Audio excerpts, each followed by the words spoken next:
Okay, let's unpack this. Australia is preparing to execute a piece of digital legislation that is, well, genuinely a world first. And they're doing it aggressively. Hmm. We are talking about a national social media ban, a full ban for everyone under the age of 16. It's definitely more than just regulation. It feels like a global line in the sand, really. A national experiment, you could say. Absolutely. It's being framed exactly like that. Mm. And you can bet every regulator, in the UK, Canada, the EU, Mm. even U.S. state legislatures, Yeah. they're all watching very closely. Waiting to see what happens. Exactly. Hmm. Because they're all dealing with similar Yeah. issues, right? But nobody else has taken quite this drastic step. Not yet, anyway. So that's the mission for this deep dive, then. We're aiming to cut through the noise, get you informed fast. Yeah, understand the nuts and bolts. We need to understand the logistics of this hard ban, Sure. the urgent reasons that drove a government to such a radical move, The fallout, too. The economic and social impacts that are already starting to ripple through. and critically, those strong counterarguments about whether this whole thing will actually, work. Right.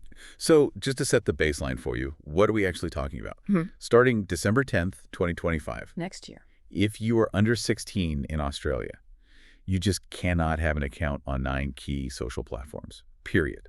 And that list is, well, it's basically the teenage digital world, isn't it? Instagram, TikTok, Facebook, Snapchat, Twitter, X. Reddit, Discord, Threads, Mm-hmm. it covers almost the entire universe, where, frankly, a lot of teenagers spend their time online. It's huge. There is one interesting exception, though, and it kind of highlights the law's focus: YouTube. Ah, okay. So how does that work? Well, users under 16 can still watch YouTube videos. Hmm. Passive consumption is okay. Mm. But they're specifically banned from creating accounts. So no uploading their own videos, no commenting. The restriction really targets that interactive content creation side. Which makes sense if the concern is about the pressures of engagement and comparison. Precisely. And what makes this whole thing so unique is just how bold it is. Hmm. Aggressive, even. Yeah, this isn't about tweaking settings or adding more parental controls that people can opt into or out of. No. The Australian government went straight for a total access ban. It sets probably the most uncompromising global standard we've seen so far in this space. Okay, so let's get into the mechanics. How is this supposed to actually function on the ground? Well, the policy is designed to be pretty tough. The start date is fixed, December 10th, 2025. And the responsibility, that falls squarely on the platforms themselves. They'd have to enforce it. They have to. Yeah. They must block any new accounts from under 16s, and this is key. They have to actively go back and deactivate existing accounts belonging to Australian users under 16. Wow, okay. And here's a detail that really jumped out at me from the sources. No exception for parental consent. None. That's right. And it's very deliberate. The government's stance seems rooted in research suggesting the platform design itself, the algorithms, the feedback loops, might still negatively impact development, even with a parent looking over their shoulder. So parental permission doesn't override the ban. Nope. It's not a suggestion. It's the law. And the penalties for not following it, they're designed to be pretty impossible to ignore. We're talking big numbers. Very big. Companies that fail to comply could face fines up to AUD $50 million. Which is about, what, $32.5 million US? Around that, yes. Serious money. That is definitely regulatory hardball. And the fine structure, it's scaled, isn't it? Based on company size. Correct. The idea is to ensure a fair impact, meaning the penalties are designed to really sting the biggest players, the ones with the deepest pockets. They can't just write it off as a cost of doing business. But hang on, this immediately throws up a massive challenge, doesn't it? Age verification. Oh, absolutely. This is probably the biggest logistical hurdle. The law says platforms have to make a reasonable effort to verify ages. But it doesn't say how. Exactly. No official government playbook on the methods, so the platforms are kind of scrambling. So what are they looking at? Government IDs, facial scanning? That sounds worrying. Well, those are some of the things being explored, yes. Cross-referencing government IDs, maybe using AI, age estimation tech, potentially working with third-party verification services to handle the data. But if they start demanding government IDs or detailed scans just to check if a 15-year-old can use TikTok, aren't we swapping one huge risk, the mental health one, for another? Like a massive data security nightmare. That is precisely the fear. Privacy advocates are raising exactly that point. The cure being worse than the disease. Potentially. The worry is that this huge nationwide verification effort could require collecting vast amounts of sensitive data, creating all sorts of new privacy vulnerabilities. It's a classic policy trade-off, a really tough one. Okay, so those fines, $50 million. That's serious leverage. But to really understand why the government is playing this kind of hardball, we need to look beyond the money, right? Straight into the reasons behind it. Absolutely. And the primary driver, the main justification put forward, is the adolescent mental health crisis. They're drawing a direct line between social media use and declining well-being. A very direct line. Australian health officials have pointed to quite alarming increases in anxiety, depression, and just general poor well-being among teenagers. Are there specific numbers? Yes, one statistic that got a lot of attention was from Pediatric Mental Health Services. They reported something like a 43% jump in consultations for anxiety among 12 to 15-year-olds. 43%. Wow. Yeah, just in the 5 years between 2019 and 2024. It's a worrying trend. So it sounds like the government decided this wasn't just about isolated issues like cyberbullying or seeing bad content. It was the platforms themselves. Precisely. The lawmakers were quite open about it. They explicitly said they were targeting what they called harmful design features. Things built in to keep kids hooked. Exactly. Think about the infinite scroll, you never reach the end. Yeah. The constant focus on metrics like likes and followers, those relentless notification pings, and of course, the algorithm-driven feeds that are designed to keep you glued. It's the whole architecture of the attention economy, isn't it? Deliberately designed to maximize engagement, especially with young, developing brains. That's the core insight the government seems to be acting on. They cited these features as creating deep psychological dependence, those dopamine loops we hear about. And they felt the industry wouldn't fix it themselves. That was the explicit message. The law is framed as a direct reaction to what the government termed the tech industry's, quote, inability to self-regulate. They basically said, we waited, nothing meaningful changed, so now we act. And they had evidence the existing rules weren't working anyway, right? Like the age 13 minimum. Yeah, that was another key point. The e-safety commissioner, Julie Inman Grant, highlighted data showing that 73%, nearly three-quarters of Australian kids aged 8 to 12, were already on these platforms. Despite the supposed age gap? Exactly. It showed that the platform's existing self-verification methods were, frankly, pretty meaningless in practice. Kids were getting around them easily. So given those concerns, how has the public reacted? Is there support for such a drastic move? Well, the unity around it is actually quite striking. The polling data we saw suggests really strong public backing. Something like 76% of Australian adults overall are in favor. And parents. Even higher among parents of kids in that target age range, 8 to 15.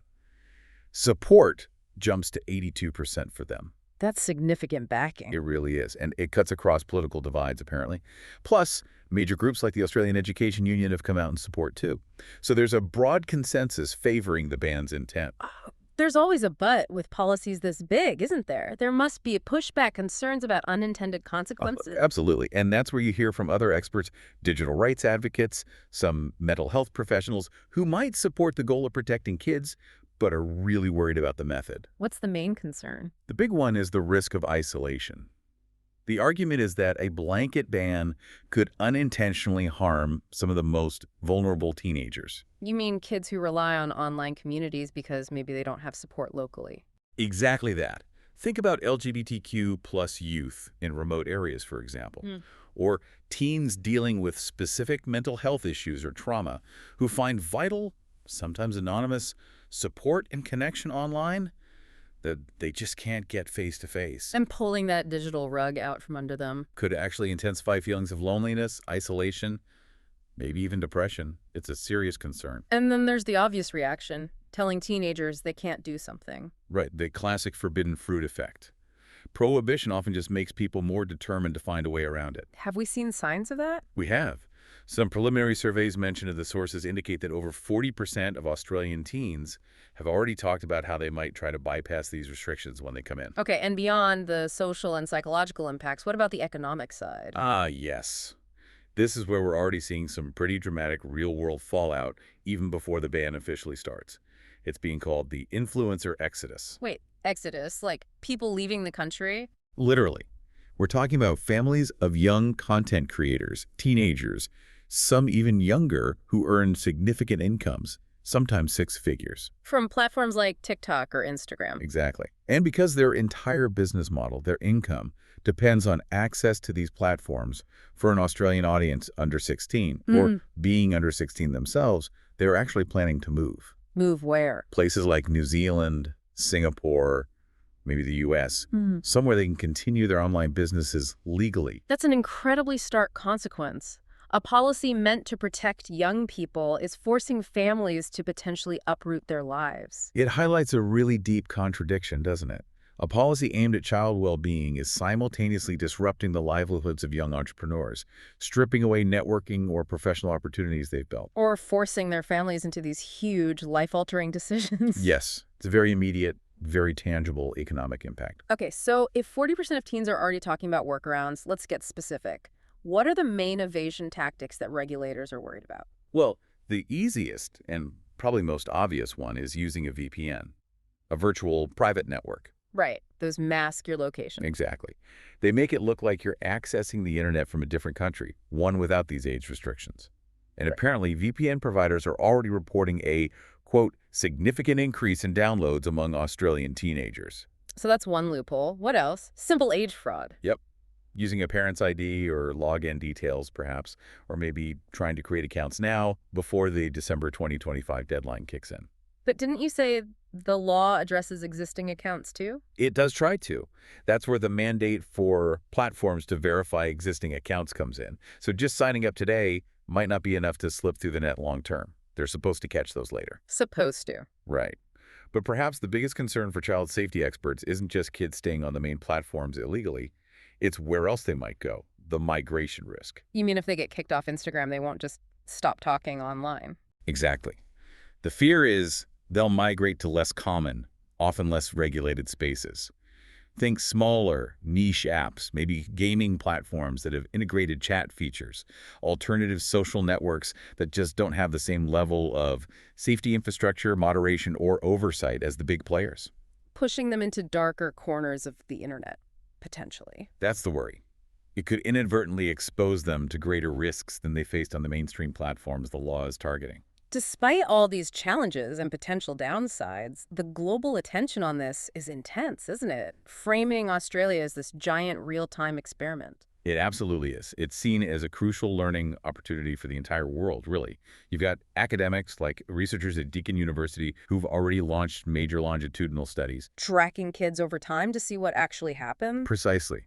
They're following cohorts of 13 to 16-year-olds for, I think, the next 2 years, specifically to measure the impact of this ban. And what are they measuring? Just screen time? Much more than that. They're looking at the holistic picture. Mental health metrics like anxiety levels, self-esteem, academic impact grades, attention span, social development, things like friendship quality, feelings of loneliness, even physical health aspects like sleep quality. That's comprehensive. It needs to be. Yeah. And that data, that's exactly what policymakers in the UK, Canada, the EU, various US states, that's what they're eagerly waiting for. To see if this bold move actually works or if the costs outweigh the benefits. Right. As Professor Jonathan Haidt put it, Australia really is now engaged in a massive national experiment, one that could genuinely redefine our understanding of healthy digital development for young people globally. So the ultimate verdict on whether this was the right call, it really hangs on what those scientists find in the coming years. #tag outro. So wrapping this up, what have we learned from this deep dive? We've seen a truly world-first regulatory approach, right? Driven by very real, measurable concerns about adolescent mental health. Definitely. But it's one that comes with these huge trade-offs, doesn't it? Absolutely huge. From significant economic disruption for families caught up in the creator economy. To that very real risk of pushing vulnerable kids into less safe, unregulated online spaces. It's complex. It really is. The ultimate success, as you said, won't really be measured by whether platforms comply or how many fines are issued. No, it's got to be about the actual impact on the well-being of those teenagers. That scientific data being gathered right now is crucial. And fundamentally, the ban is an attempt to push back against that attention economy model, right? The design that's deliberately addictive, particularly for young people. Trying to carve out a space where development isn't constantly being shaped or maybe manipulated by algorithms seeking engagement. Exactly. And if the research coming out of Australia does show that healthier digital environments are possible, that this ban leads to measurable improvements, well, Australia could genuinely become a leader. Setting a template for what maybe more humane technology frameworks could look like. Potentially. Which leads us to the final thought for you, the listener, to consider.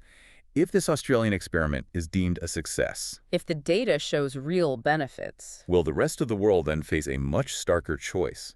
A choice between continuing to allow largely unregulated, profit-driven digital platforms to shape youth, Or stepping in, like Australia, to demand a more humane approach to digital design, especially for its youngest citizens. It's a massive question.